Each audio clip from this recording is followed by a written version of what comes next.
Now, phosphorus, or phosphate as it's also known, is there a bit of a world shortage? Well, there's not so much of a shortage. There's more of there's been a bit of a shake in the market, if you can put it that way.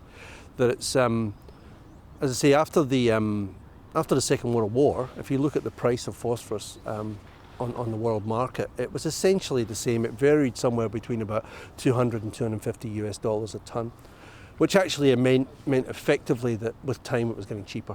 So phosphorus was actually relatively cheap as a fertiliser. And it's absolutely necessary. We import 1 million tonnes of phosphate rock a year into New Zealand. So that is essential to keep our agriculture running. But what happened is, I think it was 2007 or 2008, for a number of reasons, the price tripled in 6 months. So it went through the roof. And it really, that sort of sharp increase in price really focused attention thereafter on how much phosphorus was there available in the world and when were we going to run out potentially. So then the concept of peak phosphorus came out, the same way that peak oil, they've talked about peak oil being. So there was there was an article that came out of Sydney, a university in Sydney, which actually used a combination of data and predicted that we would actually meet peak phosphorus as early as 2030. And this sent alarm bells through the system in terms of, people hadn't even thought about this before. They thought there was phosphorus there and it was going to be used. It also meant that there was a lot of reassessment of resources. So a lot of resources that were uneconomic would become, at $100 a tonne, certain mines are economic. At $700 a tonne, other uneconomic resources become economic. So there's that to factor in. There's also the factor that at those sorts of prices, if anything can be sustained at those sorts of prices, there are all sorts of ways that the phosphorus becomes, all sorts of resources become available. The prices subsequently came down, but it hasn't gone back to the same levels. It's still running, I think, about $100 US a tonne greater than it was historically. If we're using 1 million tonnes a year of the stuff, what are the world reserves like? Oh, I can't even quote the numbers, but there are massive reserves. We're a relatively small user. It's just that we're very dependent on it, In terms of places like China, Brazil, India, that was one of the reasons why the price went up, because their use went through the roof in terms of utilisation. But as I say, what's happened then is that there's been a reassessment of resources, and the available resources have gone up. There's been a big move for exploration of new reserves, including Chatham Rise, undersea ones. And Chatham Rise is not the only undersea resource. There are other ones. For example, there are deposits off Mexico and Namibia which are being investigated as well, which again previously wouldn't have been thought of as being economic. So the reserves estimate has gone up, but nonetheless, even if we're now pushing peak phosphorus out another 100 years, which is still being debated in the literature, more than half of the world's phosphorus reserves are in one location, which is in Morocco, in Western Africa, and Northern Africa.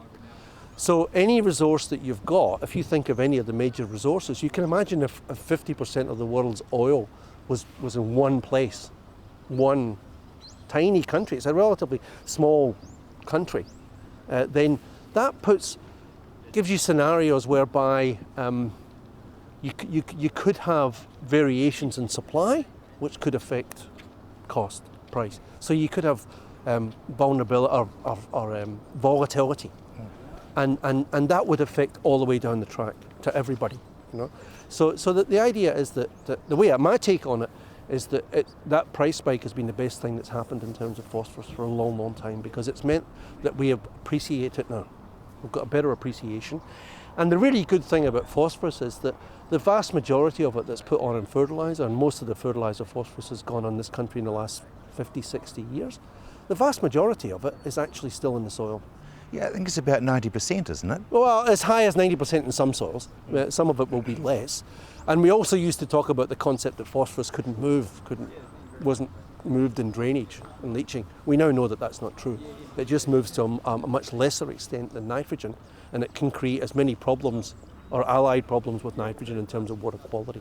And we're actually seeing that all over the world as well. In the developed agricultural nations, including India, Brazil, China, they're seeing increasing water quality problems associated with high use of phosphorus fertiliser.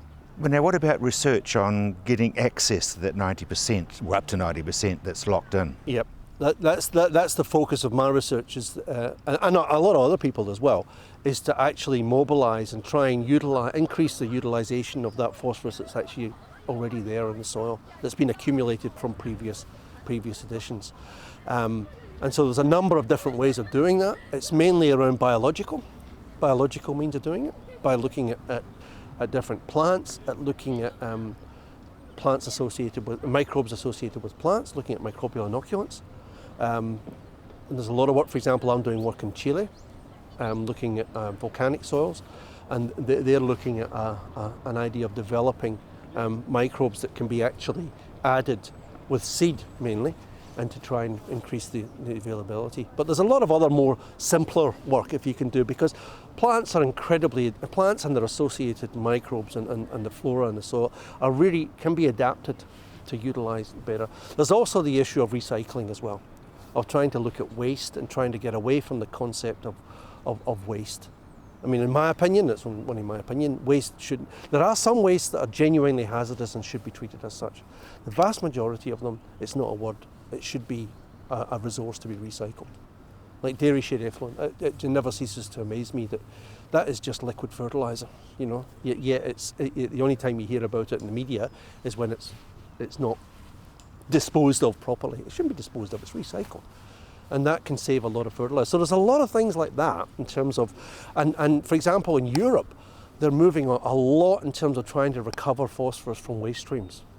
In terms of recovering it and recycling it, you know, in terms of that, and actually looking at closing up cycles even within countries or within continents of trying to close it up. Another example is, for example, in North America, there's a massive disconnect there within the United States of grain production in one part and chicken production in another.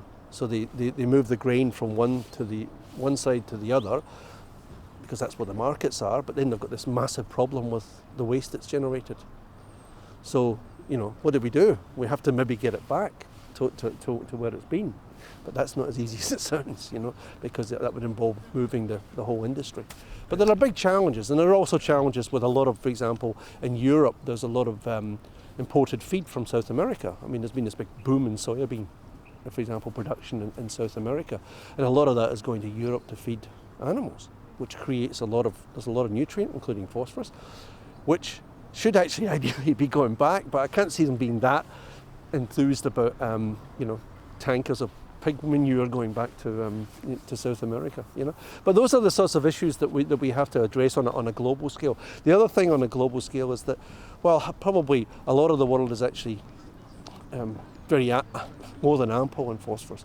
There are large parts of the world where they're very deficient, where production is being inhibited by lack of phosphorus. A lot of Africa, a lot of Southeast Asia, a lot of Central and South America.